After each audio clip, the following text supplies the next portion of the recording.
Welcome, everyone. Thanks for joining today. My name is Scott Allen. I'm the CEO for the Family Medicine Education Consortium, and I am going to work with my staff today to give you a little bit more information about our 2024 annual meeting.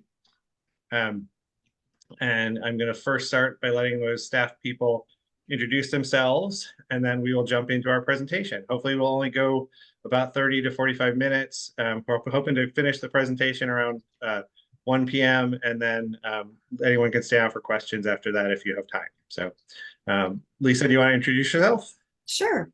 Hi, everyone. I'm Lisa Schwederman. I'm Senior Administrative Assistant with FMEC. I've been with FMEC since 2000. So this is my 24th meeting, and we're looking forward to being back in Philadelphia. And we're looking forward to meeting everyone and spending some time with you and sharing some more information about FMEC. So thanks for your time today. We know that you're very busy, and we're looking forward to working with all of you. Shayla, do you want to go ahead and introduce yourself? Sure. I'm Shayla Rammel. I've been with FMEC since 2013. I will be kind of your point of contact for anything registration, residency fair, exhibitors, partnerships, kind of covering the whole gamut.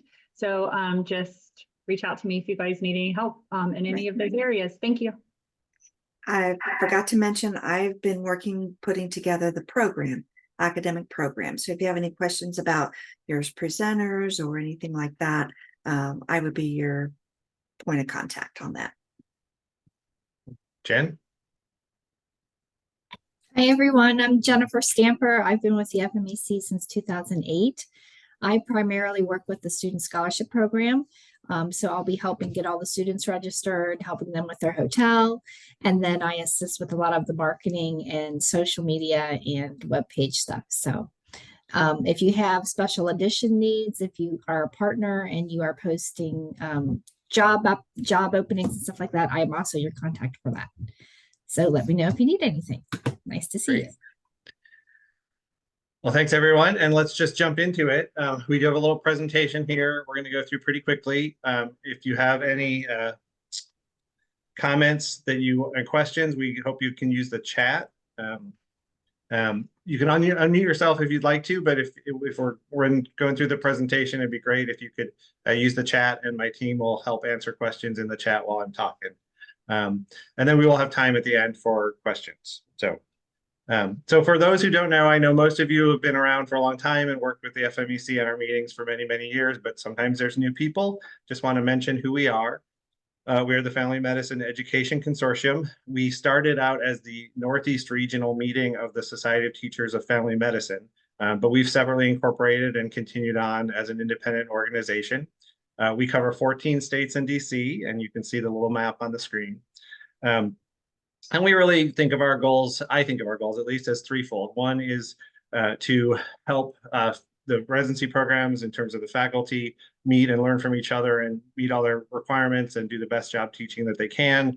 We like to help family medicine residents get experience presenting and do scholarly activity. And we like to encourage medical students to think about family medicine or primary care as a career and help them apply and match into programs. We do some learning collaboratives, webinars, other things throughout the year, but our main activity is what we'll talk about today, which is the annual meeting. We just went through the staff, so you can see we're all here. We will send all this out, and you can find our contact information on the website. And we're going to talk about our annual meeting, and hopefully some of you who've been there, I know some of you have, I saw some names on the screen, and it's a really fun, really exciting event that happens over 2 to 2.5 days. In the fall, and it's just a great energy between the students and the residents and the faculty all coming together. It's a really fun meeting. This year we are in Philadelphia at the Philadelphia Marriott, which is right downtown.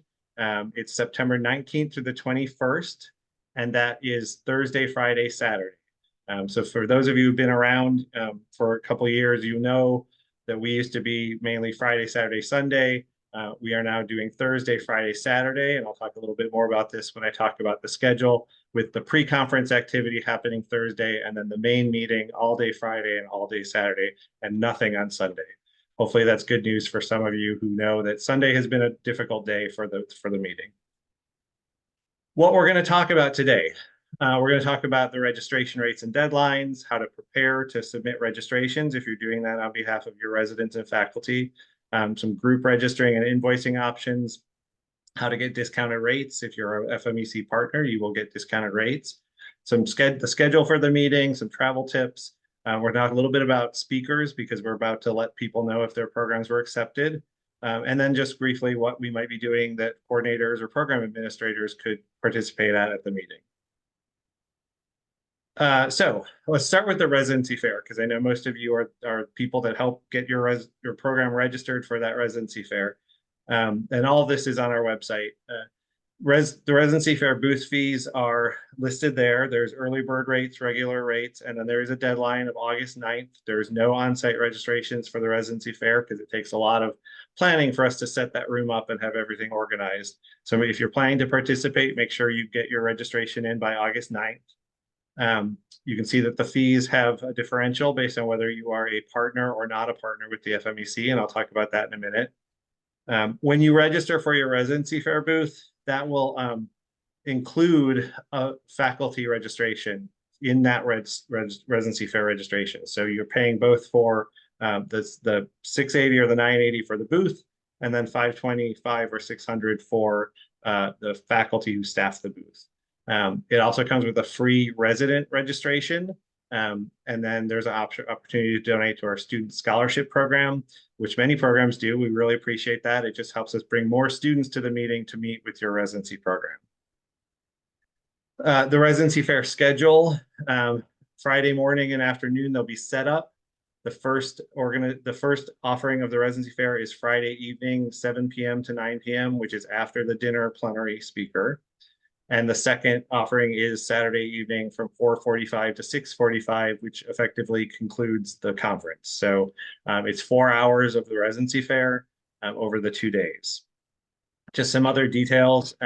You can hand carry or ship your materials to the Marriott, and we will provide all the registrants for the residency fair with shipping information. Modest giveaways are okay if you're going to give away something of substantial value or that might be kind of loud or take a lot of attention away from the other booths. Please let us know so we can approve it in advance. The tables are organized by state and then alphabetically within the state, so you will be told where your table is before your people arrive. And then it's important for everybody to stay till the end because we do some door prizes for the medical students. They have to visit the booths and get sign-offs, and then there's a drawing. So it's really fun. Even though it's the last thing we do each night, there's so much energy. It's really, really amazing that people can still be that energetic after a long day of sessions. So a couple other quick points. Lisa, yes, Lisa?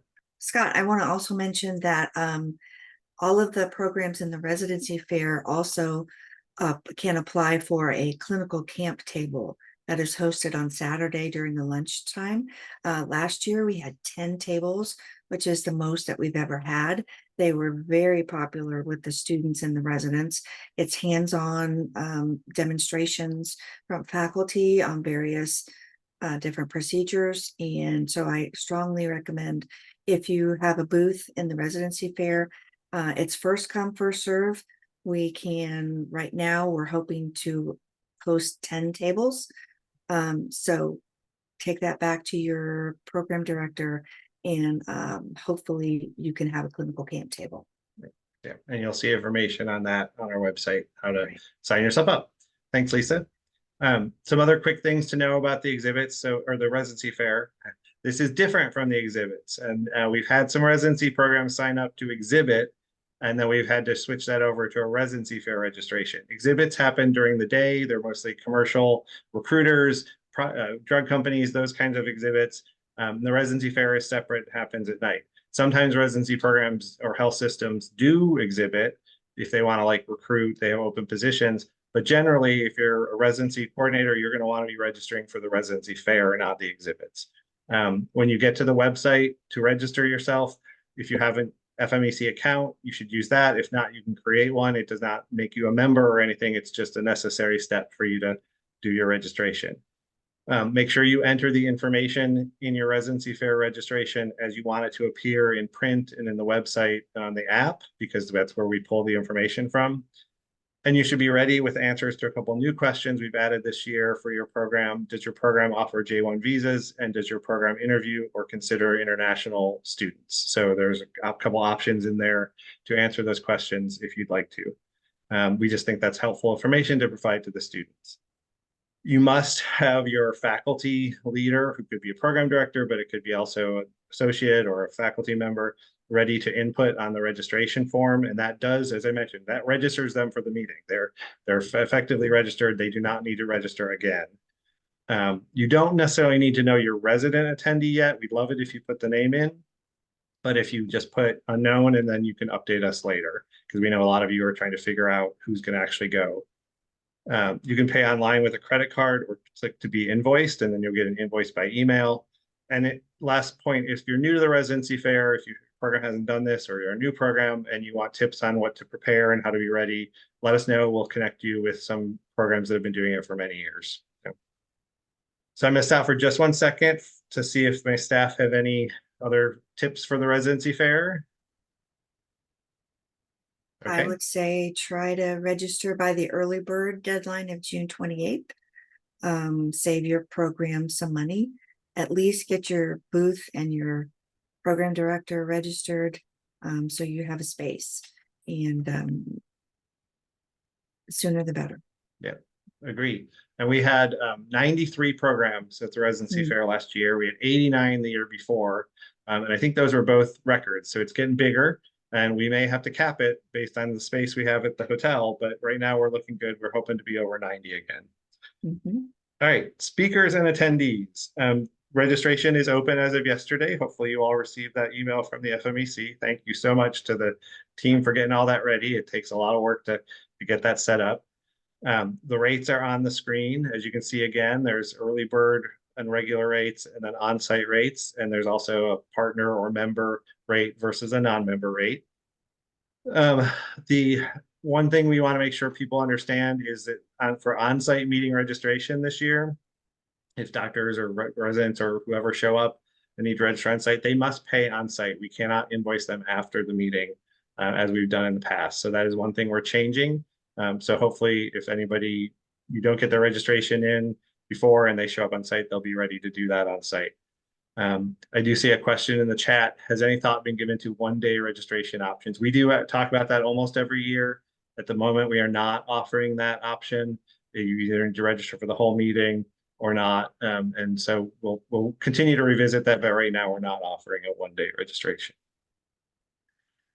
So if you are registering your faculty or attendees on their behalf, we just want to throw out a couple things that we've seen happen over the years that we'd like to kind of put in your brain so you think about them. Make sure they haven't already registered themselves. Every year we get the situation where some of the doctors have done it themselves and then their staff also do it. So we've got duplicates to deal with. If you need to register someone, there's a bunch of questions that you should know in advance, like do they want to attend any of the pre-conferences? And there's also some kind of demographic questions in the registration form, and I'll show you those in just a second.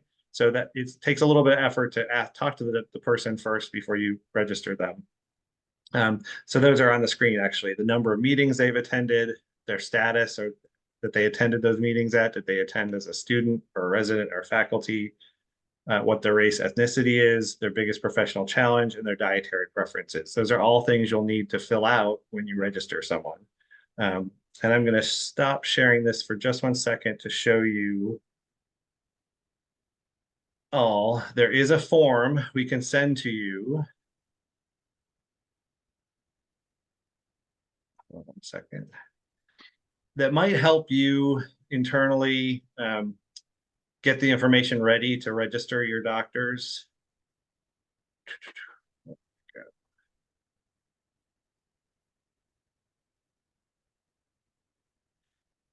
So it's just an Excel spreadsheet, but it includes all the information that you're going to want to collect before you register people. Their name, their credentials, their professional role, contact information. And then it has columns where you can fill out their dietary needs, what type of registration you're registering them for, those questions I just mentioned, how many meetings they've attended in the past, at what stages they attended those meetings, their demographic options are here, biggest professional challenge, and then all the pre-conferences. So if it's helpful, we can send this to you and you can use it to collect all the information before you actually log on and start registering people. And that way you just know that you have all the information that you need. All right, let's go back to this slideshow. A couple other tips we just want to pass on. Please do not use your own email on all the registrations if you're submitting them for other people. We need the actual registrant's email address in there because we communicate directly to them. And especially when we get to the point of letting people know the app is available to download, they need their own email in our registration system in order to access the app. So please, I know sometimes we've heard you want to get the emails because they don't read their emails and you want to make sure that they get the information, but really we need them, their individual emails in their records in order to be able to communicate with them.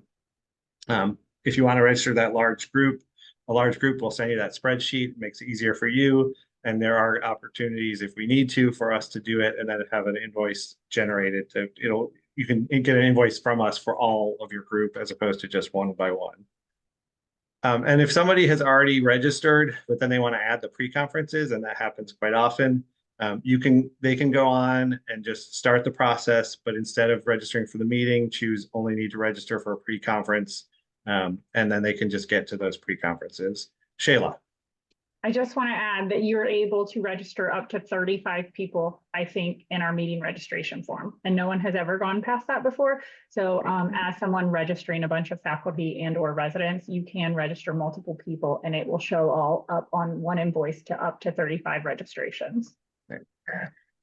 Yes, that's great. And then also if you did register people in a couple different batches and you got like an invoice for one batch and an invoice for another, and you needed us to void those and combine them onto another one, we can do that. It's just it's kind of a manual thing, but whatever makes it easier for you to pay, we will be able to do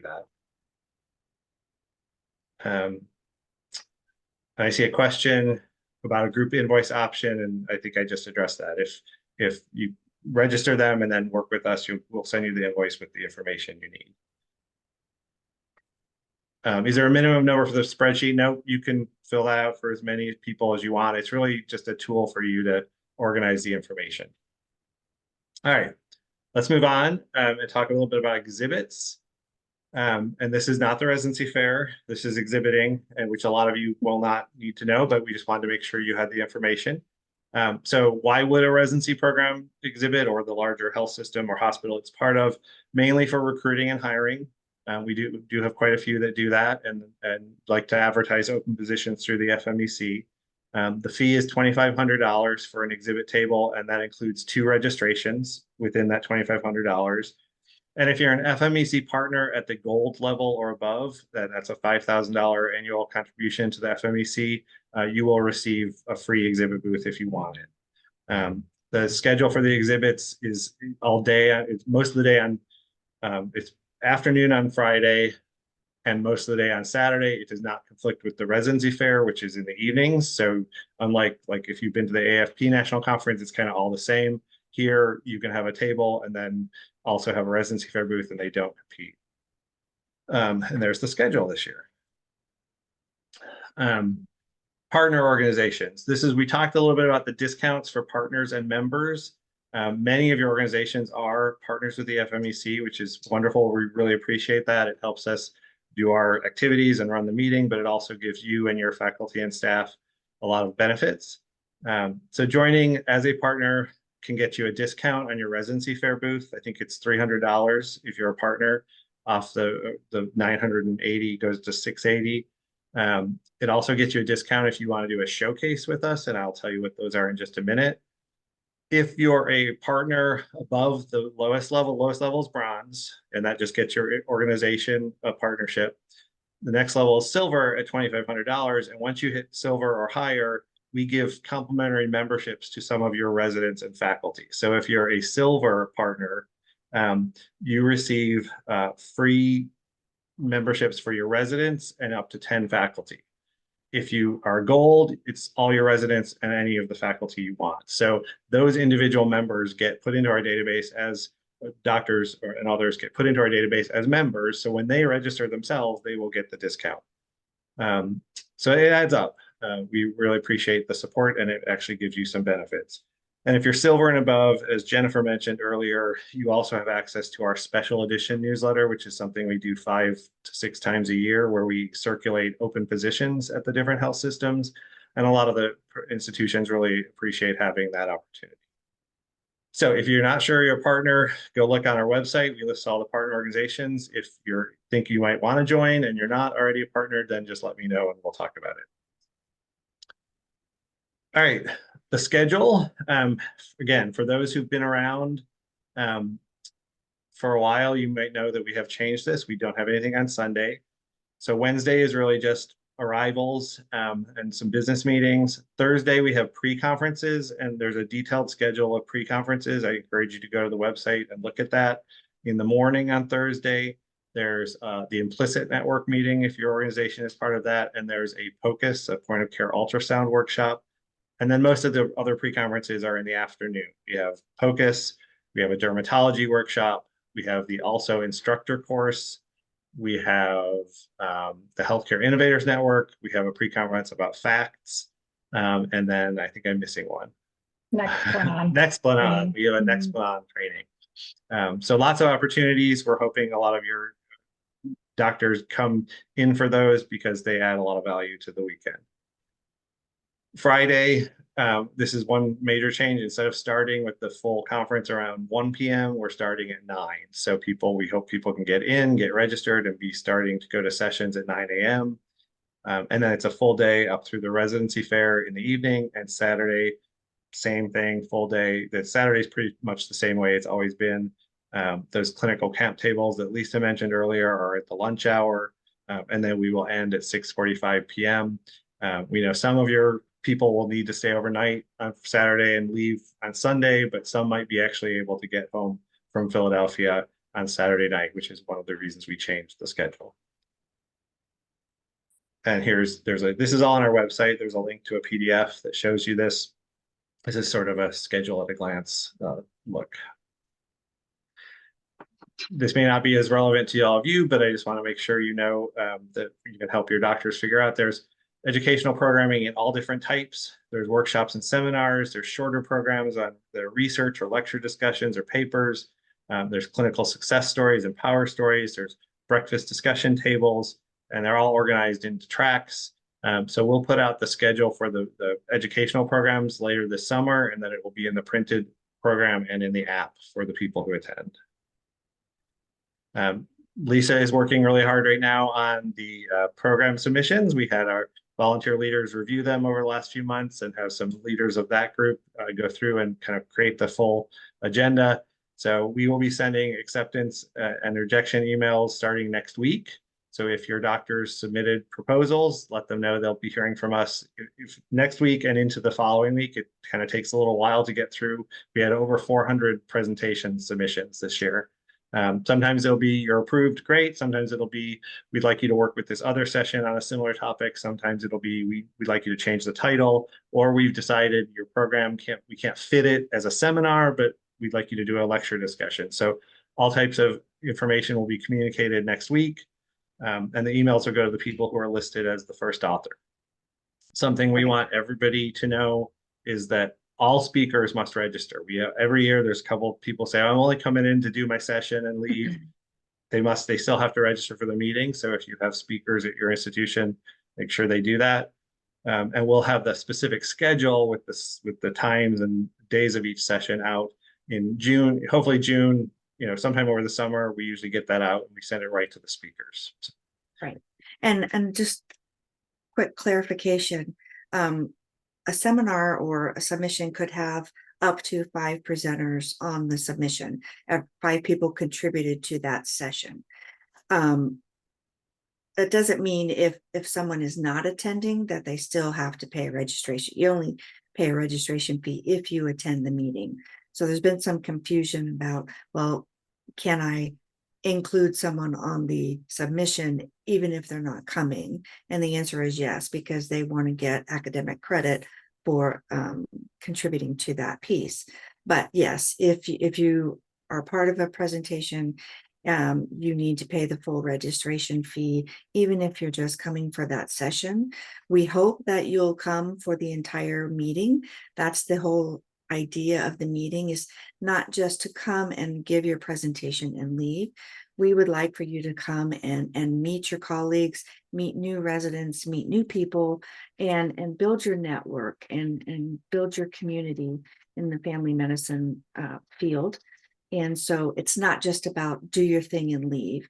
We really want you to feel comfortable and have a good time and make this a really fun weekend for your staff. So, and a lot of information will be coming within your acceptance letter, which is coming via email to all the email addresses that are on your submission. So, hotel registration information, student scholarship information, tips and tricks, and most importantly, how your submission was reviewed. Every submission had a peer reviewer on it. So it's not just a layperson reviewing a submission. It's another faculty or resident who has reviewed the content of that submission, and to make sure that it is a strong academic presentation for the meeting. I mean, that's one of the biggest goals of our meeting, is to give strong academic presentations for everyone attending. So watch your emails next week for your acceptance letters. Thanks. Yeah, and there's a lot of information, as Lisa mentioned. So hopefully your faculty and residents who get accepted will read it all and do everything we're asking them to do. But we will be following up repeatedly with them after that initial email. So housing, I know for those who've been around too, we've also had issues where the housing block fills up, so people jump on it really quickly. It is open now. It's on our website. We only have one room block at the Philadelphia Marriott, which should accommodate the meeting. Sometimes we'll have second and third hotels, and we may go that route if we fill up the Marriott. But right now, there's just one room block to think about. The code is FMEC Family Medicine Education Consortium Annual Meeting. The rate, generally rate, is $279. And then there's a link on our website and a phone number here. So, and this is a changing thing in the industry, so everybody needs to be aware of this. We used to be able to, 24 hours before, if you cancel before 24 hours before, you didn't pay anything, then 48. It's pretty typical now. It's 72 hours, and that is what our room block is. So if your attendees change plans and need to cancel, try and get them to cancel their room before 72 hours, or else they're going to be charged at least one night. And every year we try and negotiate that, and every year that's what we end up with going forward, I think. All right, a couple quick other things. I know we're hitting the top of the hour here, but one other opportunity for your programs, whether or not you're coming to the meeting, is to do a family medicine residency showcase. This is something we started back, I think it was around 2020. We called them hot topics at the time, but it's just a way for your program to reach medical students virtually. So these are virtual meetings we'll hold. And this year, I think the dates are July through early September. I know it says August to October there. That's kind of historically the range. In 2023, I know we had, I think it's supposed to say 13 sessions presented by 9 unique health systems. And really, this is just a chance, just like you do at the residency fair, for your program to talk about the program, pick a topic in family medicine that's exciting to students. We've had reproductive health, sports medicine, campus medicine, and we'll set it up for you. We'll promote it. We'll handle registration. All your faculty need to do is show up and talk, and many times the coordinators as well will talk about the program. The fees are $600 per session. And you can do up to 2. It's $300 if you also do a residency fair booth with us for the annual meeting. So there's more information on our website, including past examples, links to recordings from past examples. So whether or not you can be at the meeting in September, this is a way for your program to reach out to medical students using the FMEC.